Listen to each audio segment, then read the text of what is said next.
when it comes to either silence with regard to abortion or the misrepresentation of what abortion is or what the pro-life cause is, without a doubt they aid the abortion industry. For the past 15 years, Steve Sanborn has witnessed this bias when it comes to the March for Life. He was always discouraged by the lack of media coverage the march received. As a result, Steve joined an effort to produce a documentary about the march entitled Thine Eyes. The year they filmed the march, Steve finally saw the media respond to the event, but not in the way he hoped.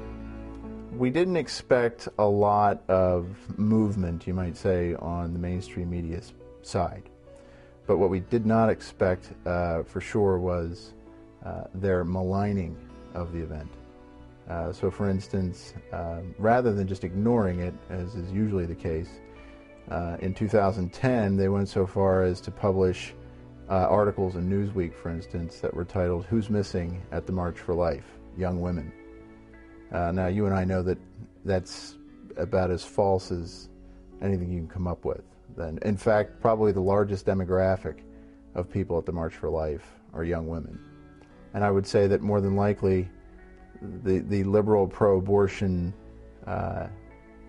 beliefs, attitudes, etc., on the part of the mainstream media, who at least seemingly believe that most people think as they do, although I think that all you really have to do these days is be a common everyday user of social media to know that's not the case.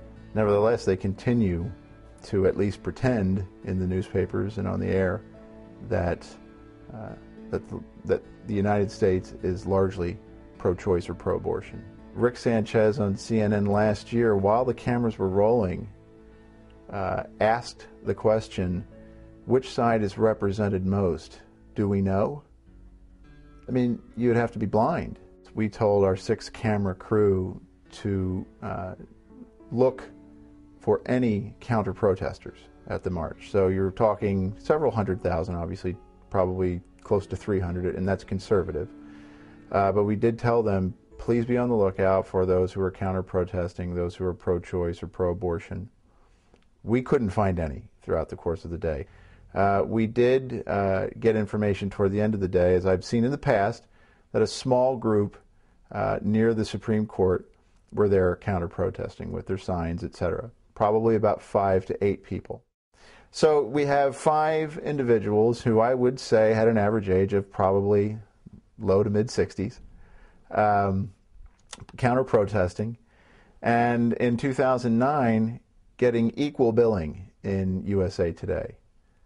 What moves to an even more aggressive approach the next year in 2010 is they got top billing and no mention of the others on, as far as USA Today is concerned. This just gets to the heart of the issue that for much of our media, abortion does not involve the taking of a human life. That's not how they see it. This is a question in their minds of the woman's right to choose, of being, quote, pro-choice. And because that mentality guides so much of their work, abortion itself, what it involves, and the real destruction of human life doesn't become a major issue at all. I understand you have a new project that kind of fits into that alternative media niche. Right.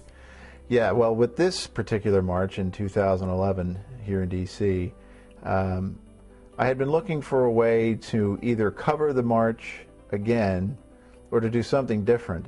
And so it occurred to me, you know, the average person has a video camera in their own phone.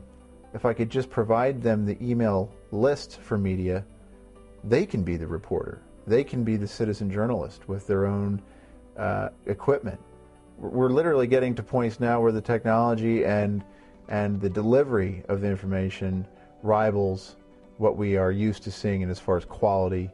You know, let's say no more buffering, that kind of thing when people are watching video. So the average person, be he 16 or 60, can take high-quality photos and video clips and email them directly to the media, since they don't seem to have the staff to get out and cover the 300,000 or 400,000 people who will be there tomorrow. We'll do it for them and show them at the same time that at the end of the day, at least for our purposes, they're not really needed any longer. So what frustration we may have felt in the past for lack of coverage is quickly going away because we can do it ourselves.